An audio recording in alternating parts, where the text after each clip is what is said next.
Okay, so I'm joined by Ben Milliken, the star and exec producer of Run and Gun. Good evening, Ben. Hey, how you doing? I'm pretty good, mate.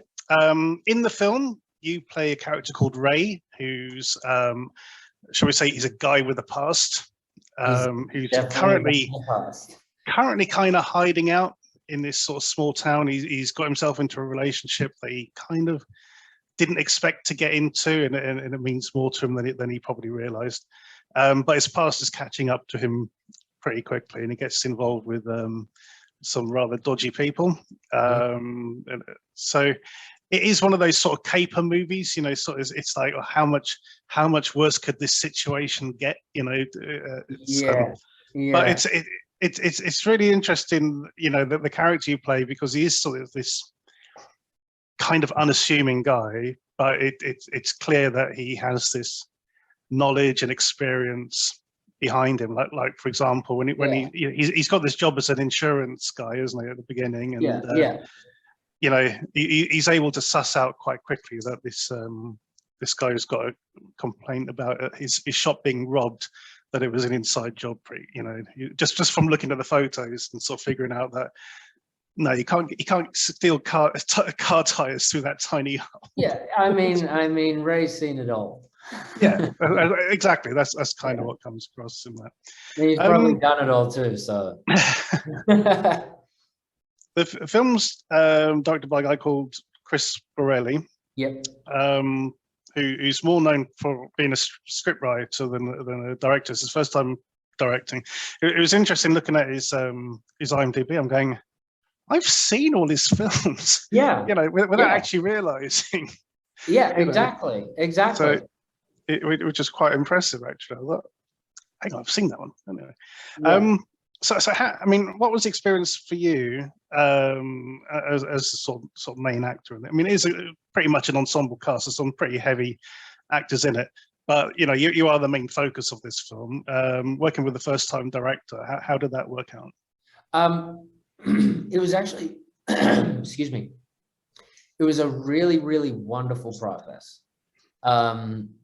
Chris was fantastic, and I think the thing about it was, you know, he knew the material so well because he had written it, he had seen it, it was all in his mind, and it was all there on the page. So it was a really seamless, fantastic process working with him on this. It was great. Cool.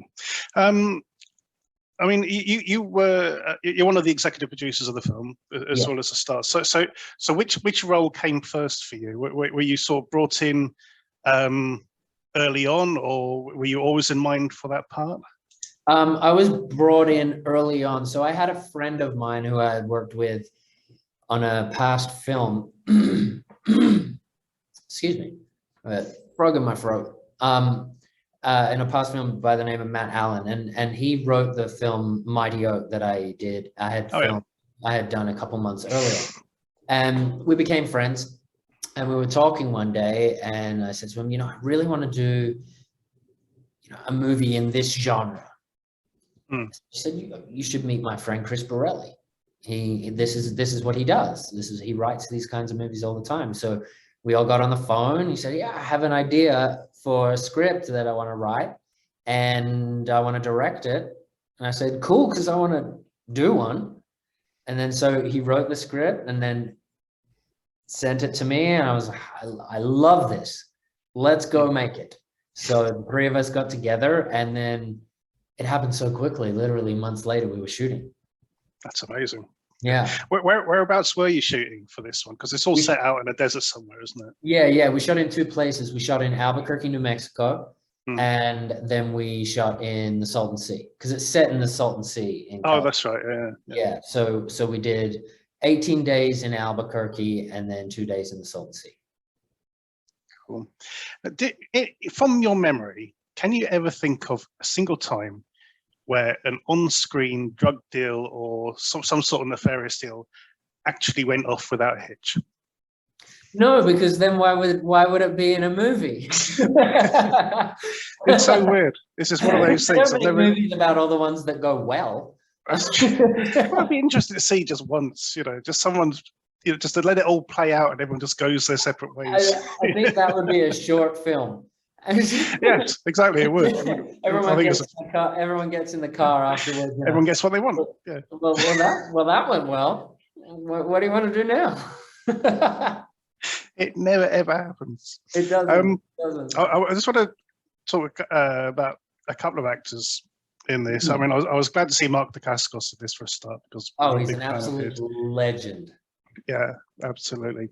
The other guy is Brad William Hennington. Brad William Hankey plays Billings because his role was brilliant because his performance just he has to turn it on a dime, because he really suckers you in with his character. Yeah, and then the next thing you know is like, wait a minute. I thought, and even your character Ray was actually impressed at how fooled you were. Ray was. I mean, he got him. I mean, it's as you saw in the beginning. It's not hard to get. It's not hard to to pull the wool over his eyes, sort of thing. He played him. Yeah, that was really Brad awesome. was such a wonderful actor to work with. Our chemistry working together, it was so organic and authentic, and we just vibed really well. And outside of the set, so he's just a really good person. He's an absolute legend. Love it. Yeah, he's a very memorable sort of character that he plays in that. Sort of very good. There are a few stunts and practical effects going on here. I mean, how did you find all that sort of side of things? I mean, it was one of the funnest things I've ever done in my entire life. It was really so much fun. I got to do a lot of them myself. So it was, there wasn't a day I didn't come home with some kind of new bruise or something like that, but every single one of them, so worth it. It was one of the most fun times I've had on a film set ever. Brilliant.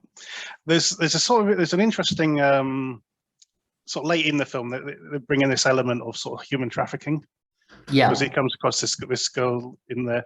The scene which is quite memorable is when you break into the truck and you see what's in the back of the truck, and it's like, you don't need to say anything. You don't need to, the film doesn't need to say anything else. It's all there in the back of the truck. Which sort of brings the horror of the situation.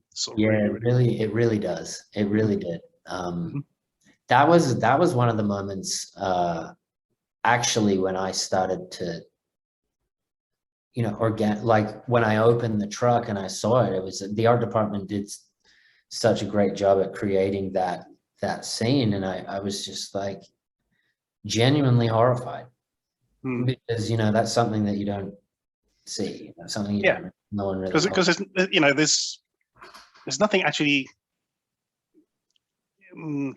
tangible there, but it's just what without sort of showing you anything, it shows you a lot. That kind of thing. You know everything about this woman's business just by looking in the back of the truck.